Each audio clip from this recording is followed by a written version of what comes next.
মোমোস এখনকার মানুষের পছন্দের স্ট্রিট ফুডগুলোর মধ্যে একটি, কিন্তু বাহিরের অস্বাস্থ্যকর মোমোস কি আর হেলথের জন্য ভালো হয়? তো আপনারা চাইলে বাড়িতেই এরকম মোমোস বানিয়ে ফেলতে পারেন, যেটার স্বাদ অতুলনীয় হয় এবং এটি একবার খেলে সারা জীবন স্বাদ মনে থাকবে। এরকম একটি স্টাফিংসের মোমো বানানোর জন্য আমাদের যা যা লাগবে চলুন দেখে নিই। বিসমিল্লাহ। প্রথমেই পরিষ্কার পাত্র নিয়ে তাতে 3 চামচ আটা দিয়ে নিতে হবে। এটা ময়দা দিয়েও হয়, তবে আটা দিয়েও এটা অনেক ভালো লাগে। আমি আটা দিয়ে বানিয়েছি।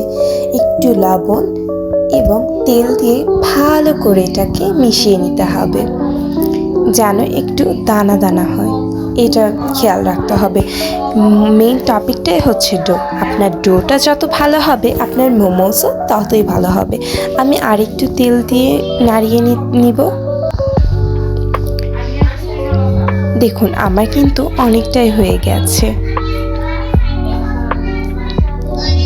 আপনার একটা পারফেক্ট মোমোস তৈরি করতে গেলে আপনার এই ডোটাই কিন্তু পারফেক্ট হতে হয়।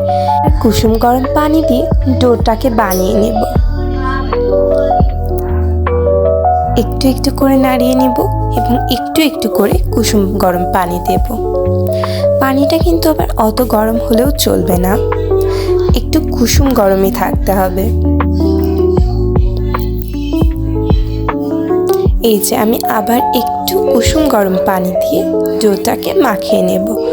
এবার কিছুক্ষণ মাখিয়ে নেওয়ার পরেই ডোটা একদম রেডি হয়ে যাবে। আমার 2-3 বারই পানি লেগেছে। এই যে দেখুন ডোটা অনেকটাই সফট হয়েছে। ডোটাকে কিন্তু অত শক্ত করা যাবে না, শক্ত করলে কিন্তু মোমোসগুলো অত ভালো হবে না। এজন্য ডোটার উপরেই আপনারা বেশি খেয়াল রাখবেন। এরপর একটু বাটার দিয়ে ডোটাকে একটু রেস্টে রাখবো। আমি আধা ঘন্টার মতো রেস্টে রেখেছি, আপনারা এর চেয়ে বেশিও রাখতে পারেন। এবার আমি একটি সুতি কাপড় নিয়ে ডোটার উপর দিয়ে দেব। দেওয়ার পর এবার আমি একটা স্টিলের ঢাকনা দিয়ে উপর দিয়ে ঢেকে দেব, যাতে এটাতে বাতাস না ঢুকতে পারে। এবার আমরা মুরগির বুকের মাংসটিকে ভালো করে কিমা করে নিব। এই কাজটি আপনারা চাইলে ব্লেন্ডারেও করতে পারেন, কিন্তু ব্লেন্ডারে আমার কাছে একটু রাবারি রাবারি লাগে, কিন্তু ওটা আমার অতটাও ভালো লাগে না। সো এরপর আমরা এই কিমাটাতে মরিচ, লেটুস পাতা এবং স্প্রিং অনিয়ন দিয়ে দিব। লেটুস পাতাটা অপশনাল, আপনারা চাইলে দিতেও পারেন, নাও দিতে পারেন। এরপর আমরা পেঁয়াজ দিয়ে দিব, পেঁয়াজ কুচি। এরপর দিব চিলি ফ্লেক্স এবং লবণ। এরপর দিব মরিচের গুঁড়া, ধনিয়া গুঁড়া, ধনিয়া এবং জিরা গুঁড়া ওটা। এরপর একটি লেবু দিয়ে দিব। লেবুটা এটা টেস্ট বাড়াবে। অনেকে সয়া সস দিতে পারেন, বাট আমি সয়া সস দিইনি, তাতেও অতটা খারাপ লাগেনি। মুরগির যে ফ্লেভারটা আছে ওটা আমি পাইনি। এরপর আদা রসুন বাটাটা দিয়ে দেব। আপনারা চাইলে আদা রসুন বাটাটাও আগেই দিয়ে দিতে পারেন, কিন্তু আমার মনে ছিল না, এই জন্য আমি পরে দিয়েছি। এই যে এটা রেডি। এরপর আমরা রুটি বেলে নেব। আমরা যে ডোটা করেছিলাম সেটা দিয়ে আমরা রুটি বেলে নিব এবং সুন্দর করে কেটে নেব। এরকম গোল গোল করে কেটে নিতে হবে।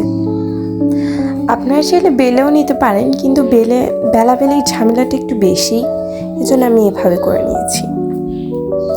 এরপর মুরগির যে পুরটা আছে সেই পুরটা দিয়ে এভাবে আমি ভাজ দিয়েছি। এভাবে আমার ইজি মনে হয়েছে।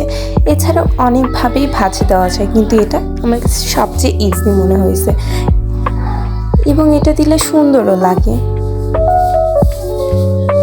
এখানে একটু আমার ভুল হয়েছে, কিন্তু লাস্টে আপনারা সেটা দেখে একটু ঠিক করে নিতে পারেন। এই যে দেখুন আমার কতগুলো মোমো রেডি হয়ে গেছে এবং আমি এখানে কিন্তু এটা ভাপিয়ে নেব। এটা আমাদের রাইস কুকারের উপরে এবং এটা হয়ে গেছে। দেখছেন পরিবেশন করা শেষ, কতটা সুন্দর লাগছে। হয়ে গেল তো দোকানের মতো একদম পারফেক্ট মোমোস। এটা খেতেও কিন্তু অসাধারণ হয়েছিল। আপনার কিন্তু এটা মাস্ট বাড়িতে ট্রাই করে দেখবেন। আল্লাহ হাফেজ, আসসালামু আলাইকুম।